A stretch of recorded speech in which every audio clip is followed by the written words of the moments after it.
अभी गुरु पूर्णिमा आ रही है, सब लोग गुरु जी बनाएंगे, कोई कहीं का गुरु जी बनाएंगे, कोई कहीं का गुरु जी बनाएंगे, सब गुरु जी बनाएंगे। पर शिव पुराण कहती है कि 50 बार विचार करना तब किसी को गुरु बनाना। 1000 बार सोचना तब किसी को गुरु बनाना।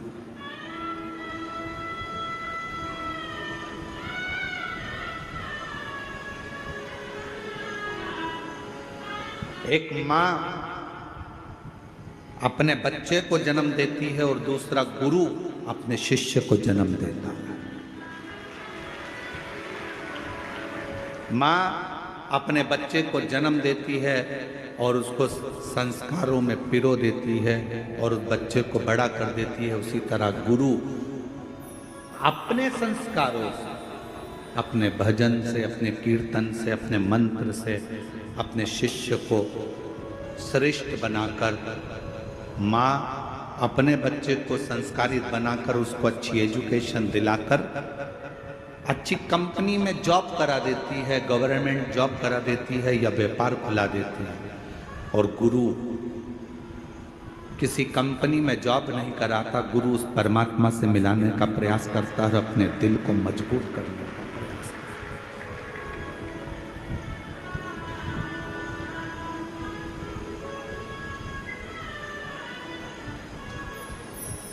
ढूंढो, कभी ऐसा गुरु मत ढूंढना जिंदगी में जो दूसरों की बुराइयों में लगा हो। कभी ऐसा गुरु मत ढूंढना जिंदगी में जो दिन भर निंदा में लगा। कभी ऐसा गुरु जीवन में मत ढूंढना कि जो लोगों के लिए अपशब्द कहता हो। कभी ऐसा गुरु मत ढूंढना जो जिंदगी भर बस श्राप देता हो, बद्दुआ देता हो, अपशब्द कहता हो। जिसके मुख से कभी भगवान का नाम प्रबलता में नहीं निकला, जिसके मुख से कभी गौ माता के कल्याण की बात ना निकली हो, जिसके मुख से कभी राष्ट्र के कल्याण की बात ना निकली हो, जिसके मुख से संसार के उद्धार की बात ना निकली हो, जिसके मुख से कभी छोटी बेटियों को बचाने की बात ना निकली हो, ऐसा गुरु नहीं चाहिए। गुरु वो होना जो हमारा भी कल्याण करे, राष्ट्र का भी कल्याण करे और जगत का भी कल्याण करे, वो गुरु हो। और नहीं मिले तो एक लोटा जल चढ़ाकर शंकर जी के शिवलिंग पर स्पर्श कर कर उसको अपना गुरु मानकर उसकी आराधना कर। वो भी नहीं मिले, अपने घर में अपना पति है, उस पति को ही उसके वचन का स्मरण कर कर उसी को परमेश्वर मानकर, उसी को गुरु मानकर, उसी की आज्ञा का स्मरण करना प्रारंभ कर दो। अपने घर में बुजुर्ग माता पिता हैं, अपने घर में बूढ़े सास ससुर हैं, उनको गुरु मानकर उनकी आज्ञा का सिरोधार्य कर कर, उन्हीं की सेवा कर कर, उनको गुरु मानकर अपने जीवन का कल्याण कर। अपने घर में कोई बुजुर्ग है, कोई बूढ़ा है, बुजुर्ग है, बहुत ज्ञानी है वो, उसने जिंदगी के थपेड़े बहुत खाए हैं, कोई ना मिले तो उसको गुरु बना लो। पूर्णिमा का जो व्रत है भगवान विष्णु का भी है तो शिव का भी है, दोनों से करते हैं।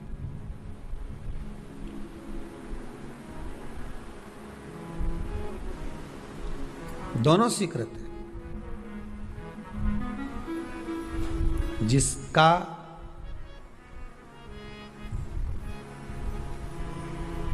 चंद्र आपकी पत्रिका में, आपकी राशि में, आपके स्वरूप में, हर व्यक्ति के संपूर्ण शरीर के अंदर 33 कोटि देवता विराजमान है। अलग अलग इंद्रियों पर अलग अलग देवताओं का निवास है। कभी मौका मिले तो अच्छे से उसको समझना। पूरे शरीर में अलग अलग इंद्रिय पर अलग अलग देवता। जिस व्यक्ति को रात्रि में, जैसे ही रात हो या दिन हो, भोजन करने के 15 मिनट के बाद ही नींद की झपकी आ जाए, समझ लेना चंद्र कमजोर पड़ गया, चंद्र गड़बड़ हो गया। बहुत ध्यान सुनिएगा जरा। पूर्णिमा का व्रत किसके लिए, वो भी ध्यान से दीजिए। शायद आपने कभी सुना ना सुना, पर अच्छे से सुन लोगे ना ये व्रत कथा, बार बार नहीं मिलने वाली। फिर इसके बाद तो तुम भले वो फिर फेसबुक यूट्यूब पर बाद में निकाल के भले सुनते रहना, पर सुन लो पूर्णिमा के व्रत का महत्व पूरा। एक, भोजन के बाद जब नशे जैसा माहौल हो जाए, आपको बिल्कुल कोई छेड़े ही नहीं, सोई नींद आएगी, जब लग जाए कि अब तो 2 क्षण सोना ही पड़ेगा, नेत्र कितना ही जगाओ तो भी नहीं माने, फिर तो बिन पिए नशा हो जाता है, जो बोले भोले गाता। तो ये जब ये चंद्र अपना प्रभाव दिखाता है तो भोजन के बाद आपको डुबा देता है। ठीक है,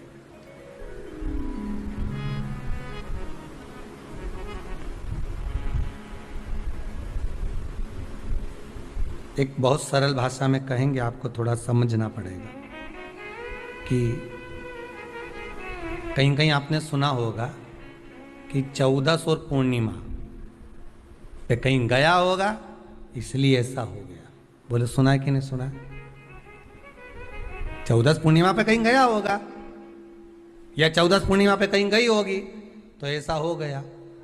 क्यों कहते हैं, उसका कारण क्या है? आखिर बात 1400 पूर्णिमा को क्यों लोगों ने बदनाम कर दिया कि 14 पूर्णिमा पे कहीं गई होगी तो बाल खोल के गई होगी, या ऐसा करा होगा तो वैसा करा होगा तो ऐसा हो गया, या ये चीज़ इसके साथ में ऐसा हो गया, या एक्सीडेंट हो गया, या ये चीज़। कारण क्या होता है? क्यों पूर्णिमा और अमावस्या के समय पर ही ज़्यादा एक्सीडेंट के योग बनते हैं?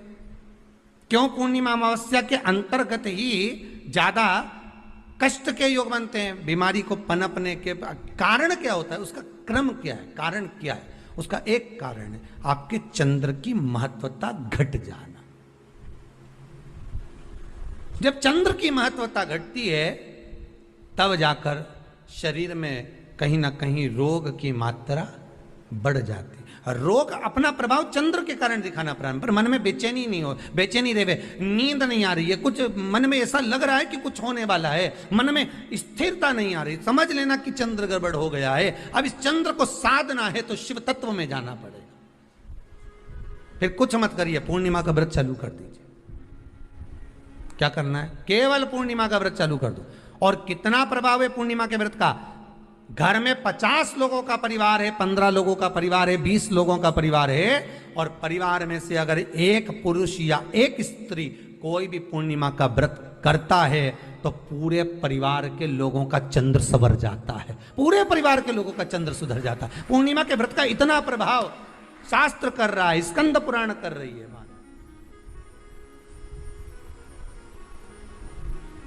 पर व्रत कब से लेना है? पूर्णिमा का, चैत्र की पूर्णिमा से। ठीक है, नहीं तो तुमने सोचा इतना महत्व सुना है पूर्णिमा के व्रत का तो मैं तो आज से ही नहीं खाऊं कछू, आज से ले लो। तो ये हर कोई सब तुम्हारा मर्जी पड़े, तुम तो आधी रात को उठ के भोजन करने लगो तो ये कहीं वर्णन नहीं। तुम तो आधी रात के नहा लो तो ये कोई महत्व? तो हर चीज़ का एक समय होता है कि इतनी बजे उठना, इतनी बजे मंजन करना, ऐसा करना, भोजन करना, ये समय पर फलाहार करना, ये समय पर ये, तो ये सब चीज़ का एक समय होता है, हर चीज का एक समय। अब कथा तुम दिन में सुन लो, शाम के सुन लो, अब आधी रात को तुमको कोई उठा के 1 बजे रात के उठ, भेरू उठ जा, कथा सुन ले, तो भेरू उठेगा? और आधी रात को भेरू उठ भी गया ना तो तुम्हें भेर भी बना देगा। है? हर चीज का एक समय होता है कि आपको ये समय पर आपको ये ग्रहण करना, आपको इस समय पर भगवत स्मरण करना, आपको इस समय पर नाम जाप करना, आपको इस समय पर भगवान की भक्ति को धारण करना। परिवार में अगर किसी ने एक पूर्णिमा का व्रत कर रखा है, एक व्यक्ति ने भी करा है, तो 50 की ग्रह दशा जब उसके स्पर्श में आती है, पूर्णिमा का जो व्रत होता है ना, स्पर्श का सुख दे जाता है। बहुत बहुत ध्यान दीजिएगा। जैसे आपने किसी ने पानी मांगा, आपका पूर्णिमा का व्रत है, और भले आप उठ के पानी लेने नहीं गए क्योंकि आपका व्रत है, क्योंकि जिसका व्रत होता है बेचारी वो तो ज्यादा कुछ करती नहीं पाती, पर किसी ने आपको पानी लाकर तो दिया ना। अब पानी लाकर जिस व्यक्ति ने दिया उसका स्पर्श तो हुआ ना। ये अभी गई थी ना दूसरी लहर कोरोना महामारी, इसको देख लो, इसको टच किया, इससे टच होकर उस पर गया, उससे टच होकर उस पर गया, तो ये कोरोना महामारी। अब जब ये कोरोना महामारी टच करने से फैल सकती है तो व्रत का पुण्य टच करने से क्यों नहीं बढ़ सकता? विचार करिएगा जरा। उसका भी तो पुण्य। अब आपने किसी को जल दिया जिसका व्रत था उसको जल दिया। और सरल भाषा में समझ लो, कभी मथुरा वृंदावन गए हो आप लोग? अगर मथुरा वृंदावन गए होगे, उज्जैनी गए होगे, काशी गए होगे, कहीं तीर्थ में गए होगे, या कभी कुबेरेश्वर धाम कभी आप लोग आएंगे जाएंगे, कभी आपको ज्ञात होगा, तो कभी आप लोग दर्शन करेंगे कि जब भोजन प्रसाद होता है तो लोग उसको बांटने के लिए देते हैं कि कोई आया है तो उसको कुछ प्रसाद मिल जाए, भंडारे की प्रसादी मिल जाए। तो भंडारे की प्रसादी जब वो खाता है उसका स्पर्श होता है, स्पर्श होता है तो जिसने भोजन किया उसका पुण्य जो दे रहा होता है उसके खाते में चले जाता है।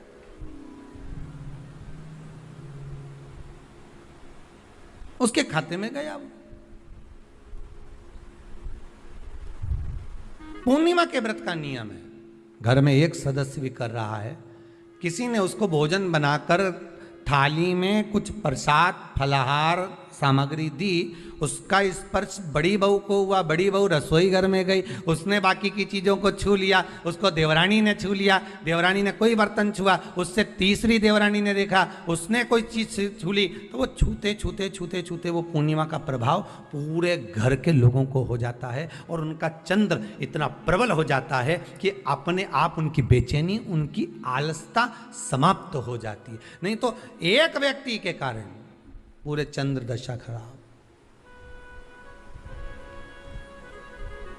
एक दुखी तो सब दुखी, एक सुखी तो सब सुखी। वो देख ले कि हाँ इसको सुख मिल गया है, अब ठीक है।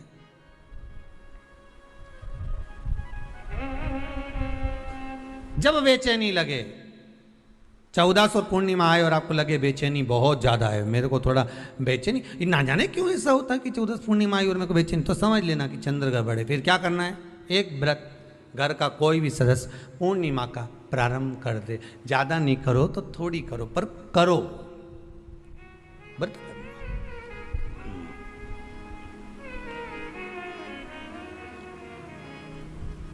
बहुत क्लेश हो रहा,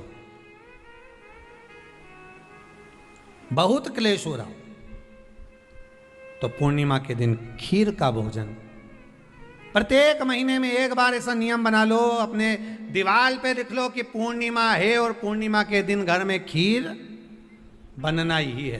केवल शरद पूर्णिमा अकेली पे नहीं हो,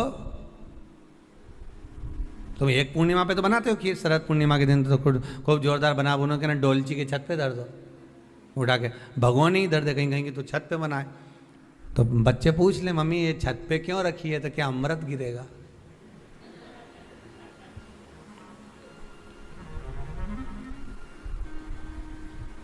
अब बोलो जम के जरा, क्या गिरेगा? अमृत गिरेगा। अच्छा, अब शिव महापुराण की कथा स्कंद पुराण तो कहती है, पूर्णिमा के महत्व को जो दर्शाया जाता है कि शरद पूर्णिमा के दिन चंद्र में से अमृत तत्व गिरता है, गिरता है। पर कब गिरता है? अरे जम के तो बोलो, जब उस खीर का ढक्कन हटा हुआ, केवल खीर का नहीं अपना भी ढक्कन हटा हो, तभी तो अमृत गिरेगा। अब दिमाग में तो ढक्कन बंद है, खीर रख दी छत पे, भगवान मन में सोच रहे कि देवताओं को अमृत कब मिला था? जब उन्होंने मेरा नाम पुकारा था।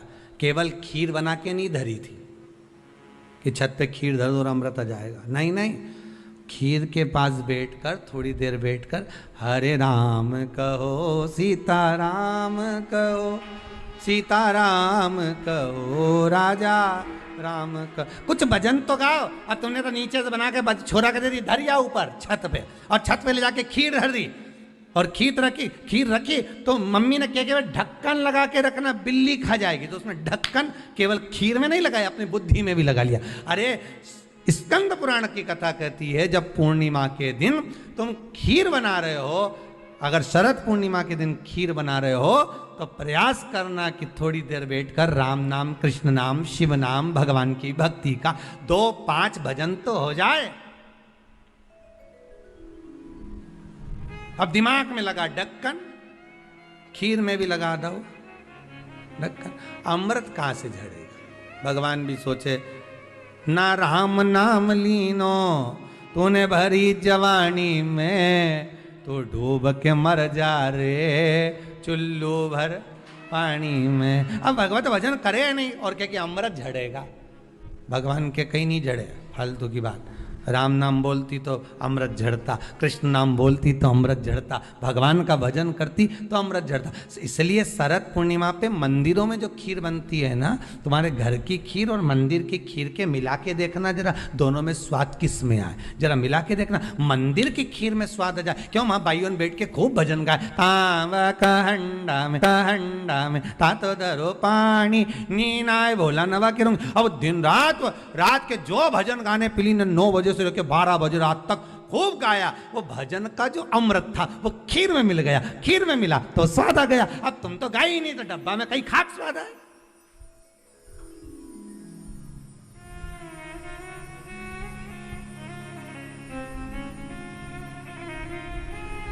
अब रात्रि को छोरा से क्या, जा खीर उठाना नीचे, जो खीर लेके आया ने खा के देखी तो ये खीर तो फटी गई, अब खीर ही फट गई। छोरा से 2 धर के दिया, कर तो ढाक के नहीं आया था, नहीं ढाक के आया, तो इसमें तो मैंने वो चिरौंजी डाली थी, दाग चिरौंजी, पर ये बिजली का कीड़ा होने का और डाली थी दाग चिरौंजी, आ गए हम अभी। उस समय पे बिजली का कीड़ा बहुत चले, शरद पूर्णिमा के टाइम पे, काला वाला, और एक ही आ जाए नहीं तो पूरा इलायची का स्वाद दे जाए। अब डाली थी दाग चिरौंजी, आ गया वह कीड़ा बिजली का। पुराण की कथा कहती है, महाराज पूर्णिमा का जो चंद्र है वो विशाल का है, और उस चंद्र की पूर्णता में हमारी अभिलाषाएं भी पूर्ण हो। आप आस्था चैनल के माध्यम से जितने लोग कथा सुन रहे हैं, फेसबुक यूट्यूब पर जितने कथा सुन रहे हैं, और कुबेरेश्वर धाम में जितने कथा सुन रहे हैं, आप में से कितने लोग हैं जो पूर्णिमा का व्रत करते हैं? जो माताएं करती हो जरा हाथ उठाइए। पूर्णिमा का व्रत जो करती हो, करते हो ना आप लोग, रखिए हाथ। अब पूर्णिमा के व्रत में आपने कई बार किताब पढ़ी होगी पूर्णिमा की, या आपने व्रत किया होगा, या पूर्णिमा का व्रत आप धारण करे होगे, तो उसमें पूजन कौन से भगवान की होती है? पूर्णिमा के व्रत में किस भगवान की पूजन होती है? तो कहा पूर्णिमा के व्रत में केले के खंभ लगाकर पूर्णिमा का जो अध्यापन होता है, पूर्णिमा की जो पूजन होती है, उस पूजन में शंकर और पार्वती की पूजन की जाती है, शिव और नारायण की पूजन करी जाती है, शंकर और पार्वती का स्मरण किया जाता है। किसकी पूजन होती है? शिव पार्वती। क्यों शंकर और पार्वती का पूजन क्यों करा जाता है पूर्णिमा के व्रत में? क्योंकि शिव और माता पार्वती ही केवल एक ऐसे हैं जिन्होंने अपूर्ण लक्ष्मी को भी पूर्ण बना दिया था, अपूर्ण लक्ष्मी को भी पूर्ण बना दिया था। किसको पूर्ण बनाया है? लक्ष्मी। पूर्णिमा के दिन अगर आप शंकर भगवान को 1 लोटा पानी अगर शिव को समर्पित कर रहे हो, श्वेत पुष्प को रखकर शंकर जी के ऊपर सफेद फूल को चढ़ाकर अगर 1 लोटा जल भी, एक पात्र जल भी शंकर को समर्पित कर रहे हो, तो ये लक्ष्मी के लिए ही तो कर रहे हो। और कौन सी लक्ष्मी? पूर्ण लक्ष्मी, पूर्ण लक्ष्मी। आपको पहले भी कथा में कहा, एक बार भगवान विष्णु के सामने लक्ष्मी मैया ने बहुत तेज स्वर में कह दिया था, नारायण, दुनिया के लोग आपका नाम जपते हैं, दुनिया के लोग नारायण नारायण कहते हैं, दुनिया के लोग आपका भजन करते हैं, पर सत्य मायने में कहूं ना तो मेरे बिना दुनिया के लोगों की नहीं चल सकती, मेरे बिना दुनिया नहीं चल सकती, संसार मेरे बिना नहीं चल सकता। भगवान विष्णु ने कहा ये तो गलत है लक्ष्मी आपका कहना। एक दिन लक्ष्मी को अहंकार आ गया, अहंकार के संबोधन जब माता लक्ष्मी कहने लगी तो भगवान उसी समय पर भगवान विष्णु को क्रोध आ गया, और भगवान विष्णु ने कह दिया लक्ष्मी तू इतनी बड़ी बड़ी बात कहती है कि तेरे बिना नहीं रह सकती संसार। मैं तुझे कहता हूं लक्ष्मी तू अपूर्ण है, तू अपूर्ण है, तू पूर्ण कब हो गई?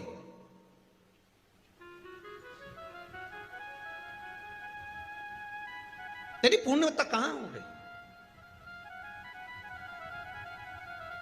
लक्ष्मी की आंख से आंसू बहने लगे, आज आपने मुझे अपूर्ण कहा है। आपको मालूम है आप मुझे अपूर्ण कह रहे हो, आपको यह ज्ञात हो रहा है? आप मुझे अपूर्ण कर रहे हो। भगवान कहते हैं हाँ लक्ष्मी मैंने तुझे अपूर्ण कहा है। अपूर्णता का मतलब आप जानते हो ना। भगवान कहते हैं लक्ष्मी मैं सब जानता हूं। लक्ष्मी रोती हुई माता सरस्वती के पास पहुंच गई। सरस्वती ने पूछा क्या बात है लक्ष्मी, क्यों रो रही हो? लक्ष्मी जी ने कहा क्या बताऊं सखी, मेरे पति ने आज मुझे अपूर्ण कह दिया है। तो क्यों रो रही है तू? अपूर्ण अगर कह दिया, पति ने ही तो कहा है ना, तो क्यों रोना? चल मेरे साथ में। और सरस्वती मैया माता लक्ष्मी को लेकर सीधे पहुंच गई माता पार्वती के यहां।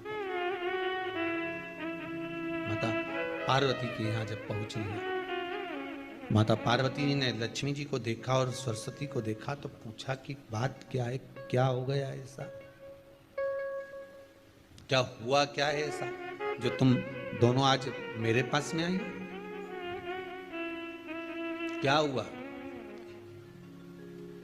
पार्वती जी कुछ बोलती, शिव जी का ध्यान माता सरस्वती की ओर और लक्ष्मी की ओर गया और भगवान शंकर जान गए कि आज भगवान नारायण ने लक्ष्मी जी को अपूर्ण कहा है। अब देखें माता पार्वती क्या कर सकती है, इसको पूर्ण बनाने के लिए करेगी क्या? क्या हुआ? माता सरस्वती जी बोली लक्ष्मी को अपूर्ण कह दिया। अपूर्ण कह दिया? हाँ, तो क्या सोचना उसके लिए, इसको मैं अभी पूर्ण बना देती हूं। माता जगतजननी पार्वती ने गोदी में विराजमान गणेश जी को उठाया और उठाकर लक्ष्मी जी की गोद में दे दिया। ले लक्ष्मी, आज से तू पूर्ण हो गई। लक्ष्मी आज से तू पूर्ण है।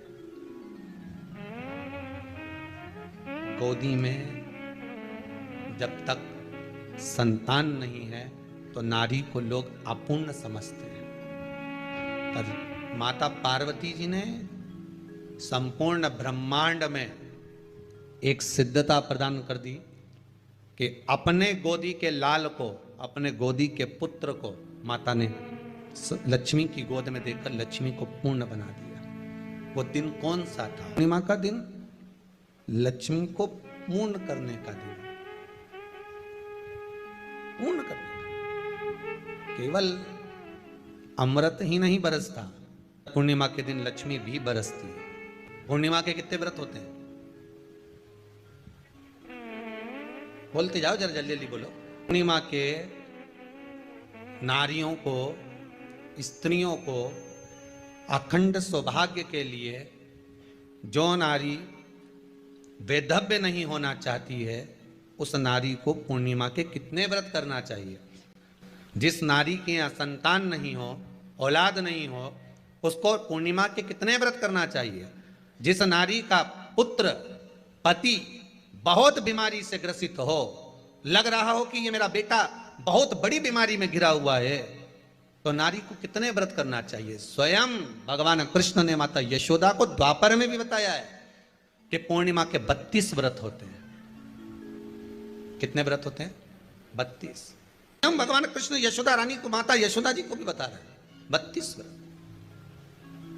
अब आपको किसी ने बता दिया होगा कि 8 कर लो, 7 कर लो, 6 कर लो, 12 कर लो, इसलिए आपने बोला कि 12 कर लीजिए, 32 कर लीजिए। अरे यहां तो द्वापर की कथा भी कहती है। यशोदा जी ने एक बार भगवान कृष्ण को रोक कर कह दिया, ए कन्हैया रुको। कन्हैया बोले बोलो माँ क्या बात है?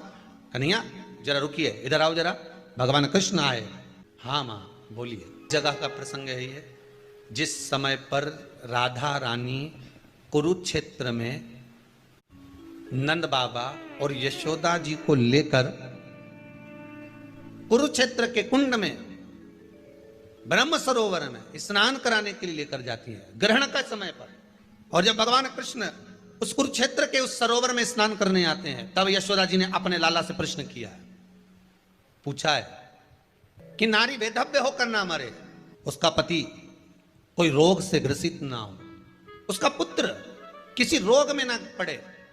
कितना सुंदर संवाद लिखा है। अगर किसी माता का पुत्र मान लो किसी नशे में डूबा हुआ है, कोई नशा कर रहा है और गलत नशा है, आपको लग रहा है कि ये नशे में डूबा हुआ है, आपको लग रहा है कि ये गलत जगह पर डूब गया है, आपको लग रहा है कि मद्रापान में, मांसाहार में या अधिक अधिक गांजा आदि का जो भी नशे होते हैं, जितने भी नशे, उसमें डूब चुका है। और माँ उसको समझा रही है, तू नशे में मत डूब, तू इस काम को मत कर, तू ये गलत कर्म मत कर। माँ उसको समझा कर हार गई। तो मेरा माताओं से निवेदन है, आप उसको समझाना बंद कर दो, एक काम करना प्रारंभ कर दीजिए। हमें जो शिव महापुराण के माध्यम से शास्त्र कह रहा है कि आप 32 पूर्णिमा के व्रत प्रारंभ कर दो। उसमें करना क्या है आपको केवल जिस दिन व्रत रहे, रात्रि के समय पर कोई भी मीठा कुछ भी सामग्री आप चंद्र की रोशनी में, चंद्र को अर्घ देने के बाद, पूजन करने के बाद उसको रखो, और वही सामग्री जो नशा कर रहा है उसको पूर्णिमा के दूसरे दिन उसको खिलाओ। आप धीरे धीरे खिलाना चालू करेंगे, जिस नशे में वो डूबा हुआ उस नशे से वो छूटना प्रारंभ हो जाएगा। 2 पूर्णिमा व्रत करके तो देखो, तीसरे में तुम्हें जरूरत ही नहीं पड़ेगी। धीरे धीरे आप रुक, वो छूटना प्रारंभ हो जाएगा। स्वयं भगवान कर रहे हैं। यशोदा मैया ने कन्हैया को रोक लिया कुरुक्षेत्र के उस मैदान में, और भगवान कृष्ण का दर्शन माता यशोदा जी करी। बहुत बहुत दिनों के बाद माँ को, आज माता यशोदा को लाला का दर्शन हुआ, बहुत समय के बाद, जाने के बाद, बहुत समय। कृष्ण से माता यशोदा जी ने पूछा, कन्हैया लो, किसी नारी का पुत्र या पति रोग से ग्रसित हो,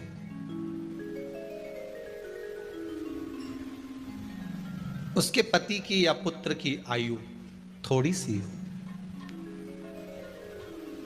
तो हे कृष्ण, उस नारी को कौन सा व्रत धारण करना चाहिए या किसकी पूजन करना चाहिए? ये कुरुक्षेत्र की भूमि का संवाद है।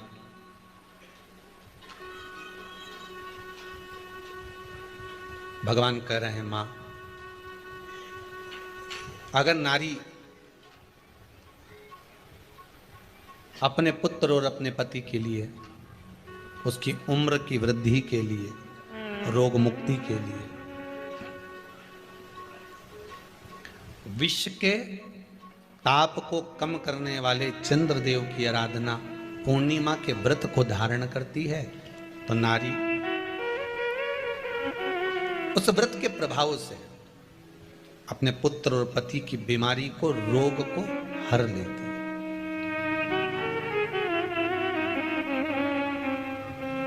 रोग का हरण कर लेती।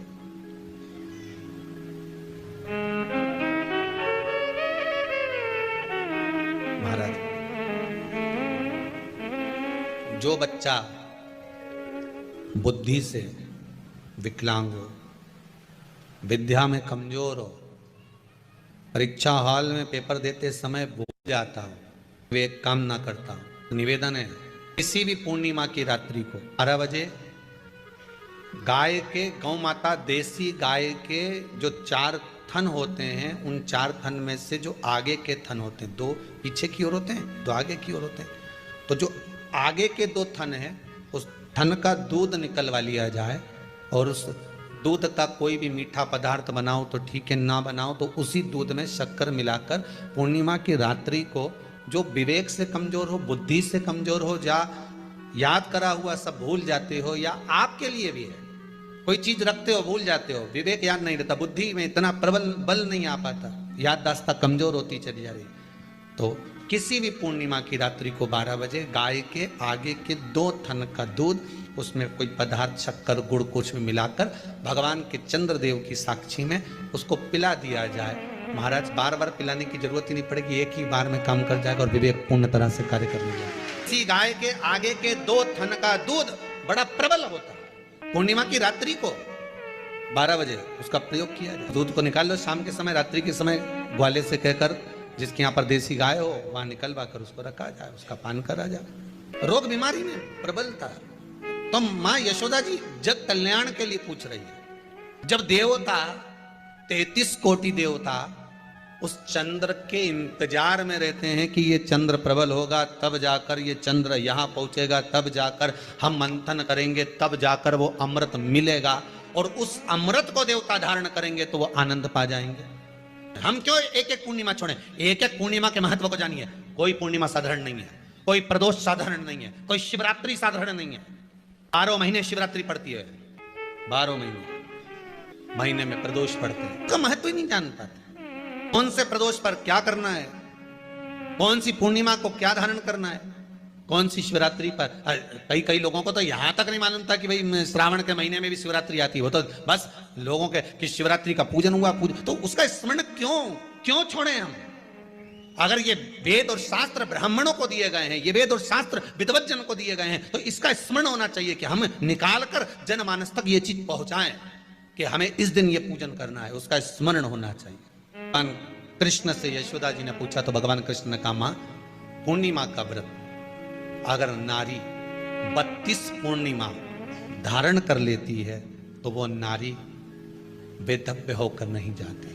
पर आप लोग व्रत जो करते हो ना, जो भी व्रत आप लोग उठाते हो, सोमवार का व्रत जैसे किसी माता जी ने उठा लिया और वो उठाने के बाद, हम तो शादी नहीं हुई थी ना जब भी सोमवार व्रत करते थे, अब शादी हो गई अभी भी हम सोमवार का व्रत कर रहे हैं, करे जा रहे हैं, करे जा रहे हैं, करे जा रहे हैं, और उसका कोई उद्यापन नहीं करा, कोई संकल्प नहीं लिया गया कि मैं 5 करूंगी कि 16 करूंगी कि 25 करूंगी कि 31 करूंगी कि 21 करूंगी। इसलिए पूर्णिमा व्रत का विधान में कहा गया कि 32 पूर्णिमा का पहला संकल्प होना चाहिए। उसके बाद आपकी 32 पूरी हो जाए, फिर आप दूसरे और व्रत कर लो, फिर 32 कर लो, फिर 32 कर लो, पर उसमें पूर्णता का भाव। अभी तक किसी के सोमवार और गुरुवार और शुक्रवार के व्रत ही पूर्ण नहीं हुआ, अभी तक चल रहा है, अभी तक चल रहा है। हम तो सोमवार का व्रत करते हैं, हम तो शनिवार करते हैं, अब शनिवार करते करते 4 साल हो गए, 6 साल हो गए, 5 साल हो गए। भगवान को तो थोड़ा बहुत कुछ खिला पिला के उनको एक बार तो विश्राम दे। भगवान भी मन में सोच रहे अब तो निपटेगी तभी छोड़ेगी। कोई भी व्रत आप करो, उस व्रत का एक संकल्प, एक नियम कि मैं इतने व्रत करूंगी, ये मेरा नियम। जैसे नवरात्रि के 9 दिन मैंने करे, व्रत धारण करे, 10वें दिन उसको छोड़ दिया।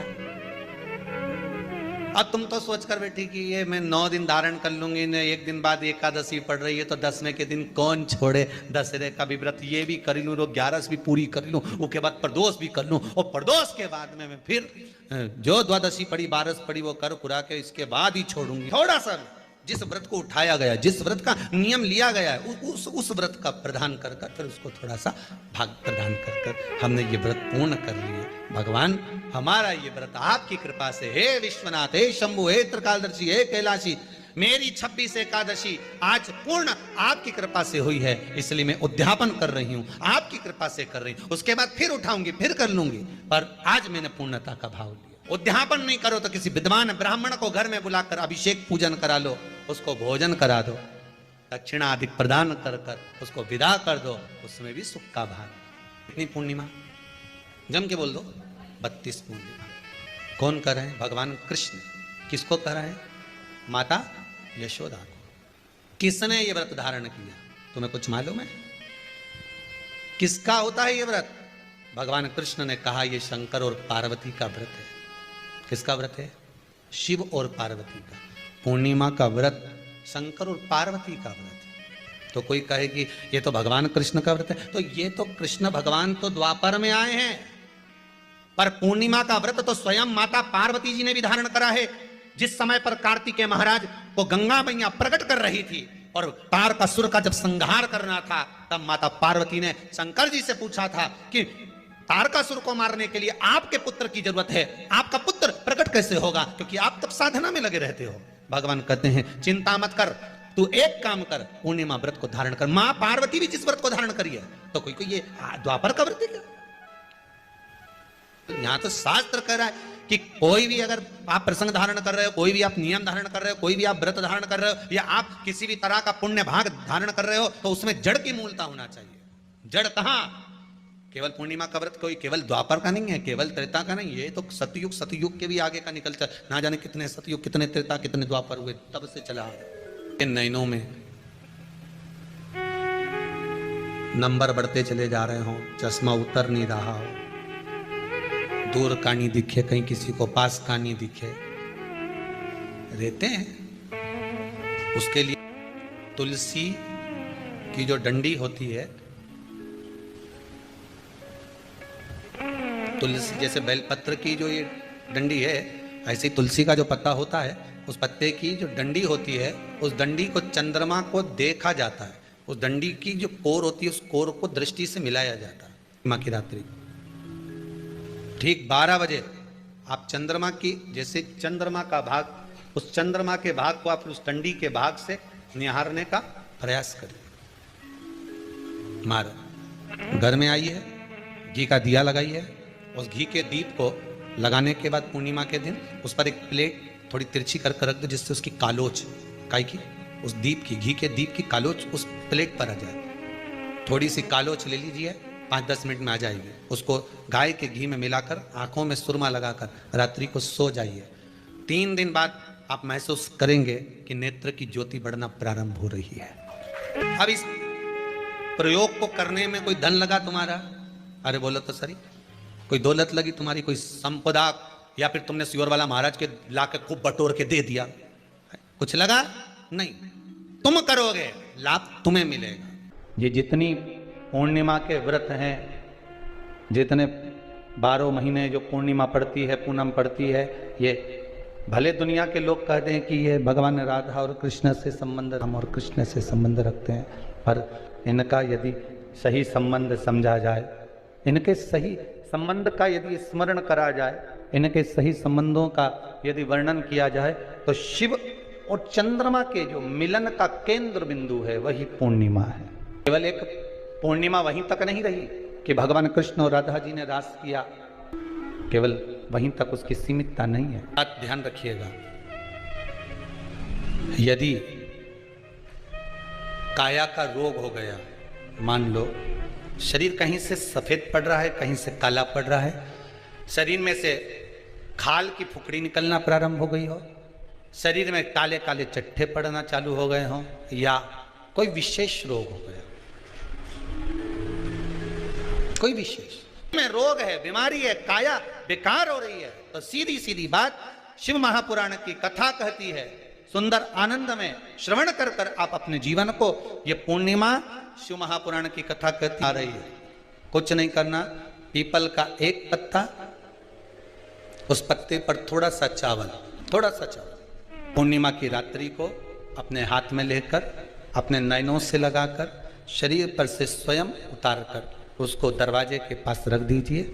पूर्णिमा की रात्रि को पूर्ण होने पर उस चावल को दूसरे दिन सूंघ कर बहते हुए पानी में डाल दीजिए। महाराज कितने भी रोग से ग्रसित हो गए, पीपल का एक पत्ता 52,000 ब्राह्मण की साक्षी कराता है। महाराज बहुत ध्यान देना, पीपल के वृक्ष में स्वयं नारायण का, मेरे कृष्ण का वास है। स्वयं भगवान गीता के अंतर्गत कहते हैं कि मैं पीपल का वृक्ष हूं, नारायण उसी में। 52,000 ब्राह्मणों का वासा एक पीपल के पत्ते में होता है। और आपको पहले भी कथा में कहा, गाय, ब्राह्मण, बहन, बेटी, ये सब काल का हरण करने वाले हो, काल को हरने वाले हो। रोग को मिटाइए, शिव का स्मरण करो। पूर्णिमा के दिन चावल का एक आखा दाना, आखा दाना जानते हो, पूरा खंडित चावल नहीं, कितना चावल? एक दाना चावल का शंकर भगवान के शिवलिंग पर समर्पित करिए। एक बेलपत्र जिसका डंडी का मुख अपनी ओर हो, जहां से चावल चढ़ाया है, उस चावल के ऊपर अपनी कामना कर कर रख दीजिए और चंद्रमौली भगवान का स्मरण करिए। कौन से भगवान? शंकर भगवान का सर्वश्रेष्ठ सुंदर नाम है चंद्रमौली। चंद्रमौली भगवान का स्मरण करिए, अपनी कामना कर कर बेलपत्र समर्पित कर कर शिव जी पर एक लोटा पानी, एक जल पात्र समर्पित करो, कलश से जल चढ़ा दीजिए, नैनों में वो जल लगाकर अपनी कामना कर कर वापिस घर को आइए। आएगी जो कामना करी है मेरा चंद्रमौली भोलेनाथ उसे पूर्ण कर ही देगा। शिव उपासना के लिए जितनी 12 महीने में पूर्णिमा पड़ती है, एक एक पूर्णिमा का व्याख्यान वर्णन करेंगे। आज तो कथा का महत्तम दिवस है, पहला दिवस है, तो हम उसको महत्व समझें कि पूर्णिमा का महत्व क्या है, हम उसका महत्व समझें कि शंकर और चंद्र का रिश्ता क्या है, संबंध क्या है।